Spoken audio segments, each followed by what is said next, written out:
So we're joined tonight by obviously a special guest, Drew Sullivan.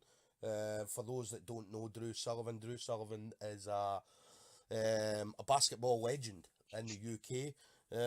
He's obviously played for a number of teams kind of all over Europe, and kind of more recognised for the Olympic stuff he did. Obviously, 2012, he was the captain of the Olympic team for basketball as well. So, and then been very, very successful in jiu-jitsu as well. So, British champion, European champion, and yeah, so it's a pleasure to have you on, Drew. How are you this No, evening? thanks a lot, mate. Thanks for having me. Good. So, obviously, the basketball thing. Obviously, you for your whole life have been doing basketball. So obviously been very, very successful with that. So, how did the transition happen for you to go from basketball into jiu-jitsu? Uh, I remember I was living out in Russia, um, and I think it was the first season of the Ultimate Fighter. Ultimate Fighter. Uh-huh. I was watching it. Or it was the season with Frank Mirror, whatever that season that was. And I started watching it, and I didn't have any real interest in the striking parts, but I really, really gravitated to the grappling, and I didn't know too much about it, and then I did more and more research, and then I found a gym up in the northeast, but it was it was kind of a Gracie affiliate, but also like an affiliation with Mauricio Gomez, Yeah. ran by a guy called Dave Elliott. Mm-hmm. So he was my first coach, and I went and started training with him for like a year or so. So that was kind of like my transition. It was purely by just being out in Russia, not a whole lot going on in terms of English TV. So I just started downloading stuff, Yeah. and one of the things was Tough Season 1 or Season 2. So obviously watching that. So, how did you find, obviously, when you first started jiu-jitsu, because you're a big lad. What are you, 6'8"? Yeah, well, well, with my shoes on, I'm 6'8". So that in basketball, that's how they measure your height. So I'm 6'8". Yeah, okay. So, So how did you find, obviously, with the height, how did you find, obviously, for the grappling, for possibly anything like takedowns and things like that? So, um, initially some of the stuff came quite easy. Obviously having a sporting background, mm-hmm. I was lucky enough that I could like take instruction really well. Yeah. From years and years of playing professionally and having to be told to do something and being expected to do it as best as you could. Yeah.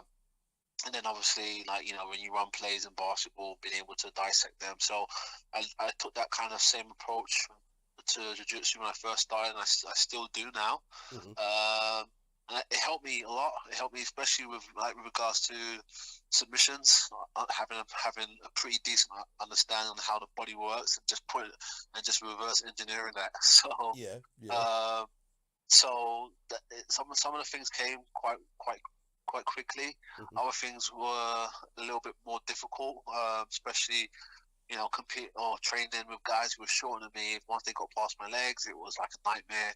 Yeah. And not really understanding how to, like, what you should or what was good and what was bad with regards to guard retention and so on and stuff like that. So in some regards, like, my height really helped me. Like, one of my favorite submissions is triangle. Surprise. Yeah. And be able to catch triangles from a lot of different angles and such. But there was there was a lot of negatives with regards to my length. People could catch my arms quite quickly and easily because of the length of them, and obviously me not really understanding like about keeping my elbows in and protecting my limbs. So it was a mixed bag at the start. Yeah. And then obviously you mentioned Mauricio Gomez. So how did you, obviously I take it when you came back to the UK it was just obviously a natural transition going over to Hodger's gym, yeah? But no, I came back. I trained up here with Speedy for a while, and then I had a transitional period where I didn't train for a little while, and then during that time period, I also started. The GB men's team was put together in preparation for the Olympics. Yeah. So kind of like so jiu-jitsu kind of got put on the back burner, and I focused all my attention on like trying to make the Olympic team. Yeah. And it wasn't until like after the Olympics, I moved down to London for a season, and I kind of started. I wanted to get back into jiu-jitsu, and I had when I was living in Stratford, I was looking at clubs in and around, and I saw Gracie Barra Fulham, but then I also saw it was a Gracie Academy, and it was further out from where I was living, but when I realized that was where he taught and he trained, I was like, I've got to go there, because just for the sheer fact that it's hard to find a jiu-jitsu instructor who's in my region with regards to height. Yeah. So if you have the opportunity to go somewhere where someone's like this, a person like that, who's tall and so on, then is the perfect place. And I was able to go there, and I started training, and I remember taking the train over there. And I basically signed up on the day. There was very little that they needed to say that convinced me to sign up. Yeah. I mean, Hodger's good. I mean, obviously, who better to learn from than the best in the game? So definitely, obviously, a good choice for you. Definitely a good choice for yourself. And obviously with the competitions then, so you started competing as a white belt. And because obviously I remember when I was due to go to the British in 2016 when me and you fought in the final. I remember obviously looking on your Facebook, I remember looking on the internet and things like that, and I remember seeing, because I think there was a white belt, and I'm sure the white belt fight I saw was you triangling someone. And I remember I've heard that British Open in Coventry. Yeah. that was my first competition on the RGA. Yeah. So that would be about right. And then I think I got my blue belt that summer, and I fought you that was my first year, my first competition at blue belt when we fought. Yeah. I remember that was a good fight. I remember thinking it was a good fight. I said I'd been looking on the internet, looking at videos and things like that, and I remember sitting with my coaches, and my coaches were were telling me, okay, stay out of his guard, do not go in his guard. And I remember when we first kind of bumped hands, and then you pulled guard, and all you did was straightened your leg, and that was me. I was in the air, and then I was on my back. So but the majority of the fight was me trying to get past your half guard, and I remember that how strong your legs were and how much of a squeeze it was, and I was just like, I literally couldn't get past your half guard. I was just like, and my coach is on the side screaming, do this, do that. I'm looking at him and saying to myself, I am just let it go. Oh no, that was a really good fun fight. Yeah. So obviously you'd won the British blue belt, obviously won the British that year, and then kind of moving on. I mean, you went on to the Euros. I think it was last year, 2018. Which would have been obviously the highlight, winning the Europeans. So obviously for that, I mean, how did you kind of prepare yourself in regards to be honest with you, it was, I mean, like some of the training down at the RGA HQ, I mean, regardless of what class you go to, it's so good. It's so high, such high level. Yeah. There's no like the easy rounds are hard, Yeah. So you go and you take in the instruction from your professors, and and then then you get your rounds of sparring in. And then, the good thing is like I was still kind of coming off of like the basketball regime, so Mm-hmm. there was a lot of stuff that I was kind of doing that was still basketball related, like fitness stuff, and that really really helped get ready for the Europeans. And then I remember my first fight going over. I was just like, after I won it, I came off the mat, and Junior was like, "Man, you fought nervous." I was like, I said, "Yeah, no." I said, "This is the biggest competition I've ever been a part of." Yeah. And I was nervous out of my mind. I mean, like I tell like my students now is like, don't be afraid of nerves. And I Yeah. was like, I played for my country, I think, between England and Great Britain, 140 plus times. Yeah. I think that I was nervous at every single game, Mm-hmm. and it just means that there's something that you feel as though you're investing something in that. Yeah. So, and then I mean, like after the first one, it was like, right, okay, my nerves settled down a little bit. And then I think I fought your teammate in the second round. I think it Peter, was. no, it was Peter in the, I think it was the first round.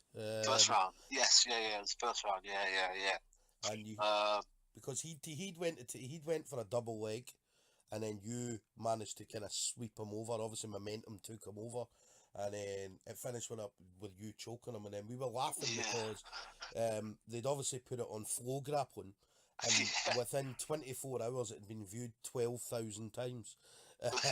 And it was just the viewing of you choking Peter out. So, so we were laughing, saying, "Look, Peter, you're famous." Um, but yeah, 12,000 times in 24 hours. I mean, and again, that just shows obviously for anybody that is kind of watching you, because obviously you've got a following, not obviously from the basketball. People are still kind of watching you in jiu-jitsu, so it just shows obviously with 12,000 people in 24 hours, that you've still got a big following, even carrying on in the jiu-jitsu.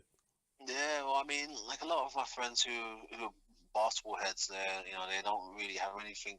They don't really have a lot of knowledge with jiu-jitsu and stuff. And when I Yeah, post something, they tend to ask me, well, what was that, or what was this for, and stuff like that. So, there is an interest in, fortunately, from some of the things that I'm like put my hand to and stuff like that. So, for my friends and like people who would probably like be considered more like fans, but it's great. I mean, for me, especially like for basketball, when I was playing basketball, it was like about trying to get as many eyes on basketball in the UK to try and help the profile. yeah, I mean, I don't say this, with any kind of like big headedness or arrogance or what have you.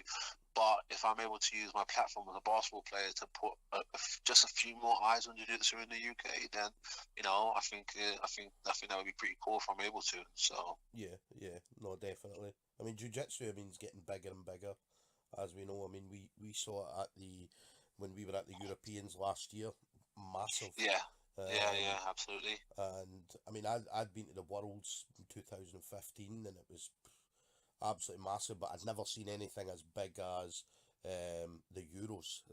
Yours, yeah. And yeah, so obviously for what you're doing, obviously bringing maybe a few more kind of fans to jiu-jitsu is a fantastic thing. So Yeah, um, I think one of my like first students from down in Leicester. He's a big basketball fan, and he and his son have been with me for 3 years now, yeah, and they kind of came over from the basketball, or they knew me through the basketball, and like now we spent 3 years together, me teaching and them and us working together. yeah, And like I mean, both he and his son absolutely love jiu-jitsu. yeah, So that's a really cool story. yeah, yeah. And what about any of your previous teammates thinking about stepping onto the mats? um, you get the offer, you get the what's it all about, and then you tell them, and then they're like, oh yeah, I'll come down, and nobody's quite come yet. But if they're, I always say to them, listen, there's no rush. If I'm here if you ever want to start or what have you. So Yeah, fingers crossed, we'll get a few of them on the mats before it's all said and done. yeah. That'll be a scary team, through. I mean, yeah. Can you imagine? a scary team turning up at the British or the Euros or wherever. So, but yeah, no, that's fantastic. Now, you're coaching at RGA Leicester. Yes, that's correct. Yeah. So obviously, again, how did it come about? Obviously, with the coaching and so on. Well, funny story. A friend of mine, Norby Novak, he he had mentioned to me about it or what have you. And he was like, you got a good feel for it. You should maybe consider it. And I was just like, I thought about it, and I was just like, no, because for everything that I had heard, like, I wouldn't have wanted to start doing something under a different name. I mean, my view is that RJ is my team, and I'm loyal to it. Yeah. So I wouldn't want to have started doing anything under a different name. So, and from some of the stories that I heard, it was like, well, Roger doesn't let anyone start an affiliation as their brown belt. So I was just like, and I did. And to be honest, in all honesty, I didn't know if that was true or not. So that's just kind of like the whisperings that you kind of hear. Yeah. So I remember one morning I was at HQ and having a conversation with Junior Al. And he was just like, well, just ask him, what's the worst that you can say? You can say no, that's it. And I was like, yeah, but, I don't want to, I don't want this, like, who's this, arrogant blue belt thinking that he can teach. I was like, I don't want to do that. And he was like, no, Roger won't do that. You guys get along pretty well, blah, blah, blah. Yeah. So just funny enough, Roger shows up that morning, we're there. He and Junior start speaking in Portuguese, and Roger's like, "Hi, Drew, let's go for a coffee." So I was like, "Yeah, okay, no problem." We're at the coffee shop around the corner, and they're speaking in Portuguese again. I'm there eating my bacon sarnie. Then he said, "Drew, Junior says that you're thinking about teaching." And I looked at Junior, I was just like, "What the hell, man?" And he said, "Why don't you do it under our name?" And I was like, "You sure?" And he was like, "Yeah, man." And the way I say it is that when the boss asks you once, you say yes, because you may never get asked again. Definitely. So I looked into it, and then obviously started RGA Leicester, and like I said, it's been going for 3 years, and I'm really happy with the way it's headed. Like we had a couple guys compete at the Europeans this year. One of my guys, Judo Dave, he got a bronze medal. And then one of the other guys, he won his first fight and unfortunately lost his second one. So, I'm happy with that. I'm happy where the club is. Got a lot of people competing, a lot of people. This past weekend at Role Models, we had a bunch of guys competing for the first time, and whether it be at white belt or blue belt, some of them competing for the first time at blue belt, and doing really, really well, representing themselves in the club extremely well, and then also some guys picking up medals. So as a small club, which is still in its infancy, I couldn't ask for anything more. Yeah. No, it's always good. I mean, I've been, obviously I follow your anytime you put something up, whether it's and you do. I mean, you've got quite a strong kind of social media presence.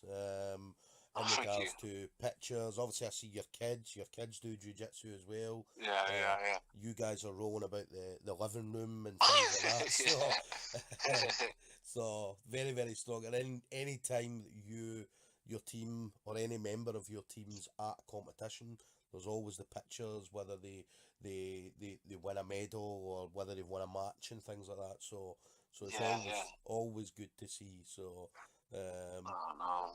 I mean, at the end of the day, like they can't they go all spend their money to enter competitions. They travel up and down the country wherever the competition is that they can get. The very least I can do if I can't make the competition is to give them a shout out. Yeah. No, I see it all the time, all the time. So, and I'd say that especially the kids when you do, especially your own kids when you're doing jiu-jitsu in the living room and things like that. Yeah, Kinda, yeah. uh, No, they absolutely love it. yeah, yeah. So front room jiu-jitsu. Now you're still doing the coaching for the basketball, yeah? No, I actually decided to take a step back from it. Yeah, Mostly just because it gives me the opportunity to build build my club. I mean, I teach in obviously at my club in Leicester, but I also teach in Newcastle as well. yeah, Long story because they're so far apart, yeah, uh, but I've really kind of like put my time and effort into trying building the clubs, and as much as I enjoyed doing the basketball, it was every international break I was away for like 10 days or so, yeah, and it doesn't sound like a lot, but you know what it's like if you're not training for 10 days, yeah, yeah, like obviously. It, you're at a club where you have a lot of like probably a lot of higher ranked guys or high ranked guys. So if your head coach isn't there, someone's going to step up, and I do have that, especially in Leicester with Daz and Stu, and AD, and hmm but hmm but it always works better when the group is fully together. yeah, You know, so I made a decision that I was kind of putting that on the back burner. And it's something that I can always go back to. It's not like I've given up completely. yeah, So if the opportunity comes and if it makes sense and it's the right kind of gig, yeah, then I'll definitely look about going back into the basketball. So, yeah, but for now, there's a lot of things that I want to do with regards to my clubs, hmm and hmm getting all my students to a level. I mean, I had a couple of guys say to me that they would like to compete in the Europeans yeah, next year, and like nice thing about being a part of like a club like RGA is that you know how much hard work it takes to just to kind of give yourself a chance, hmm hmm to compete at that, like let alone like to win.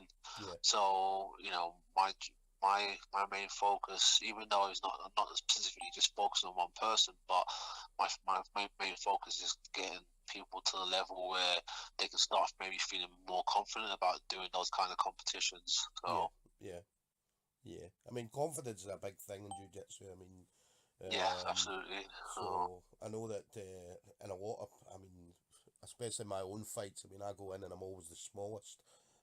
Yeah, yeah, But I yeah. walk in there like I'm the biggest. Yeah, yeah, yeah, So yeah, in yeah. every comp, so confidence is definitely a big thing, and confidence is something obviously it comes with time in jiu-jitsu.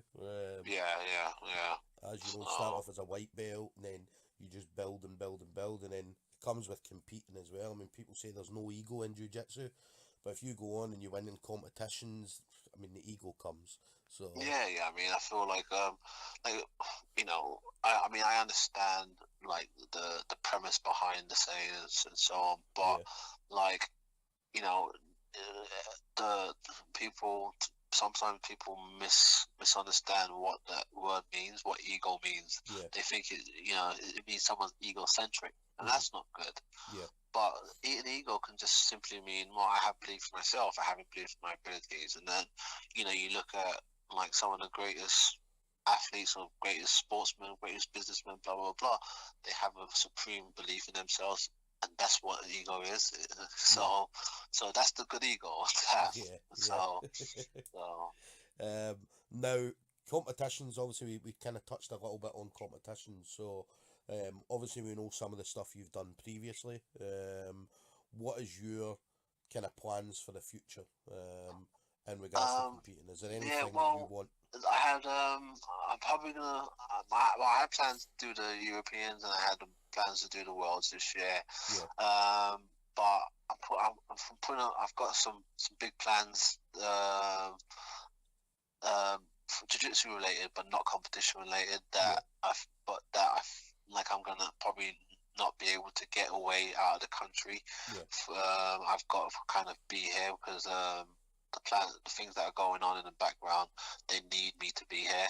yeah, And unfortunately, like you said, like going away for a weekend or going away for a week or whatever, it just puts it slows the progress down or process down. So kind of put those on the back burner. Although I am getting older, the World Masters, the European Masters, and the World Masters will be there next year.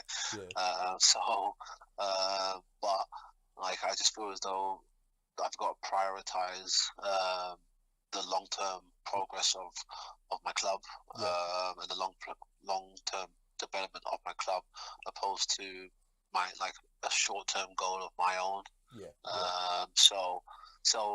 But I mean, the hope is to do the British again, and both British National and British Open, London, anything that's in this country and is local, what have you. Then those I plan to do. Yeah. So would you go? Or you're obviously talking about the let's say the World Masters and European Masters, yeah.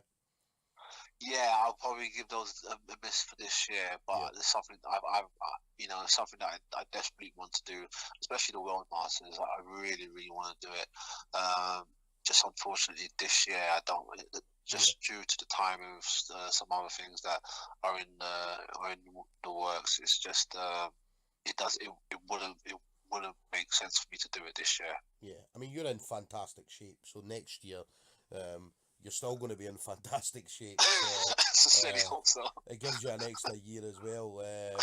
Because obviously you're still relatively new purple belt. I mean, what have you been? Yeah, I mean it's been a year and a half, and I mean, but like it's been a year and a half, and I feel like I'm just still kind of coming to grips with it. And I'm really enjoying being a purple belt. Like I don't know how many people say that, but I am. I'm really, really enjoying being a purple belt and like just learning and there's like trying to express myself a little bit different from what I was as a blue belt, and but also trying to solidify a couple of things, and like my game changed a hell of a lot in the past like year and a half since I was a blue belt. So I'm just like really enjoying to see where I am in the next 6 months or 12 months or whatever, and if I'm still a purple belt, then so be it. Then you won't get any complaints from me because I'm actually quite enjoying it. So. So you've got the two gyms, obviously the Leicester one, and then how long's the other one? The other one's you said it was Newcastle, yeah? Or it's gonna be 2 years this year. Right. This summer. So it's I love both gyms because I love them for different reasons. The one in Leicester obviously has been running for 3 years, and it's coming along in terms of size and also in terms of demands that I need to put into the club. But the one in Newcastle is smaller, but it's more quaint, if I can use that word to describe. It's like really personal. Like the classes are smaller. There's a lot. You get the opportunity to really, really work with people, and you can kind of like see mistakes straight away, opposed to like being at maybe Leicester, like a bit bigger, and then I use like some of the guys who have more experience to help me with correcting any kind of mistakes. So I mean, like I said, I love them both for different reasons, and I'm happy with how both are developing. Yeah, definitely. I mean, it's obviously something that I need to do is get down to you guys. I've been saying it since I know. the last couple of years, so I think I'm planning on coming down to you. I think I said the end of May. So we're obviously looking at booking a hotel, coming down for possibly the weekend or maybe a few days. And definitely getting in training with you. Because I know I've got the British coming up as well. That's my goal. My own goal was to get back to the British. I said I won it the year before, and then obviously I fought you and I won a silver. And then so I want to go back and do it again. So so it's going to be good. Now with you, obviously with the Hodger Gracie, I mean, how often do you get to see Hodger, or train with him, spend some time on the mats with him? I mean, I know that the jiu-jitsu community was fairly disappointed when he said that he was retiring from competing and stuff Yeah. like that and so on. But I feel like it kind of breathed like new life into the club, into HQ, because we see him so much more now. Yeah. And it's just that opportunity to kind of like pick his brains on a more regular basis. I mean, he's there at every competition class. Yeah. You know, he's teaching more, and it's been absolutely amazing. You Yeah. know, I mean, like I don't know, you know, like I've had a couple of my friends who are basketball people, and they've come like to me with me to the academy, and like they've met me or see me with Roger, and they was like, "Man, you guys get on really well." And I was just like, I don't know.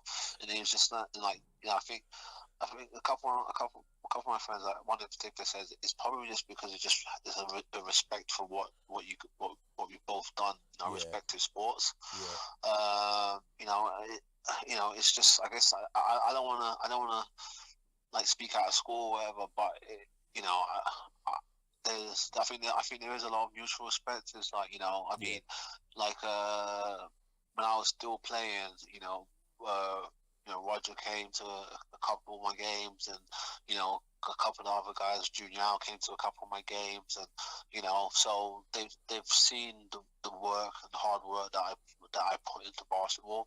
Yeah. And then obviously I try and put that same hard work into jiu-jitsu. Mm-hmm. So I think there's a little bit of respect there as well. But I Yeah. mean, like, I don't want to assume, but Yeah. you know, I do believe that be the case, and you know, and then obviously at the end of the day, he's a good guy as well. Yeah. Roger, I mean, I've met him a few times, and yeah, I mean, absolutely, totally different from what you would expect, because obviously you're the best in the business. So do you know what I mean? I expected, obviously, not to be arrogant, but to be different. And he's Yeah, no, very it's just, humble. it's So yeah. I mean, I've had a few people say that to me. And I was just like, it's one of those things. He's just a good guy who's yeah, extremely good at jiu-jitsu. yeah, You know, he's not a jerk. He's not a knob. yeah, You know, I mean, like, don't get me wrong. Like, he's like any other human being. It's like you rub him the wrong way, then you know you see a different side. But at least from my eyes, from being around, it takes quite a bit to rub him the wrong way. So yeah. if you push this button, then you know you've royally fucked up. So. Yeah, man. If you do, yeah, if you get on the wrong side of Hodger, I can imagine that's Yeah. not the wisest idea. Definitely not the wisest. So, so obviously we know about that. In regards to your gym, so um, how can people contact you? So let's say, for instance, new students or anybody Yeah, who I want to mean, come and train. yeah, we've got a website. It's called it's Drewjitsu, DREWJITSU Yeah, It's got information on both the Newcastle and the Leicester locations, and then it's also got a phone number on there, or they can go onto Instagram and Jiu-Jitsu RGA on Instagram as well. So yeah, yeah, I mean, by all means, if you're in the Leicestershire or Newcastle area and you're looking for somewhere to train, you yeah, know, either come in and pop in and join us, or if you're looking for a new home or a new sport to do, hmm yeah, get in contact. Happy to accommodate. yeah. What kind of classes do you offer for, in regards to the kind of range? So maybe beginners, Well, at the intermediates. moment, we the Leicester one, we have like a Sunday mornings is mostly competition class. Hmm. Hmm. So like the guys kind of really get after it. Yeah, Tuesdays and Thursdays in Leicester is like mixed, and then Saturdays we run a drilling, like a sparring. Like, I don't like to say it's open mat because it's not really. I mean, to be honest with you, regardless on if any of the coaches are there on a Saturday, yeah, these guys have got such a great habit of coming in. They have the mat time for an hour and a half, and they literally will drill for an hour and yeah, then spar for an hour without anyone having to tell them anything, yeah, which is amazing. And you can see that, you can really see the development of the guys who take advantage of that. In Newcastle, we have they're all mixed classes, just for the sheer fact that we're not big enough yet to split them. But Yeah. like, obviously that will be the goal in the long term. We have class on a Monday, Wednesday, Friday, and Saturday. So Yeah. two different, slightly different timetables, but try and keep the quality as high as we possibly can. Yeah. Yeah. And I asked this question to everybody, Drew.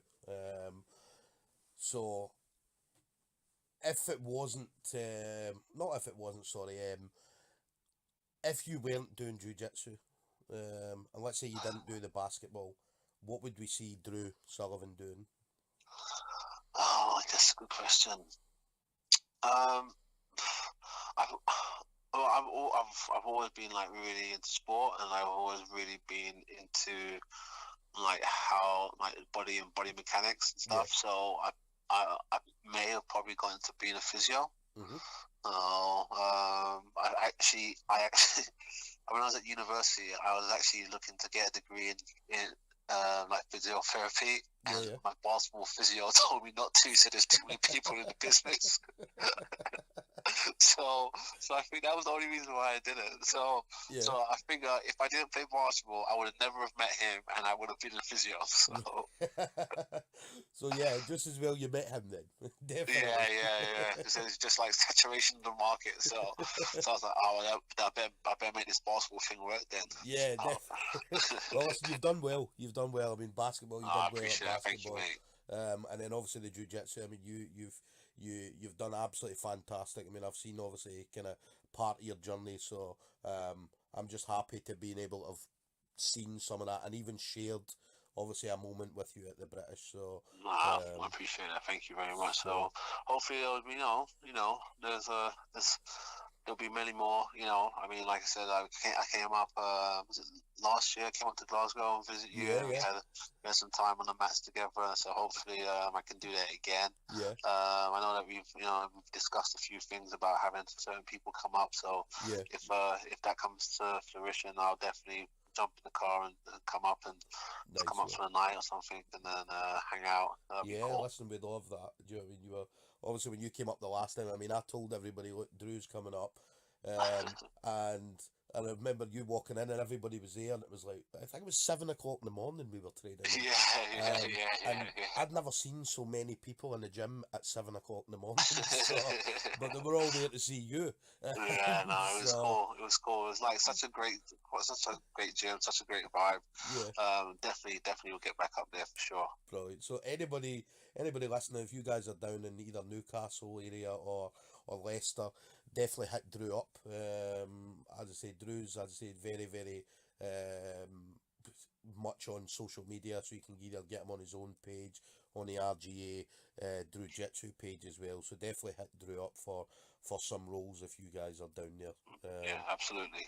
But listen, Drew, it's been a pleasure. Thank you very much for taking the time to speak to me this evening.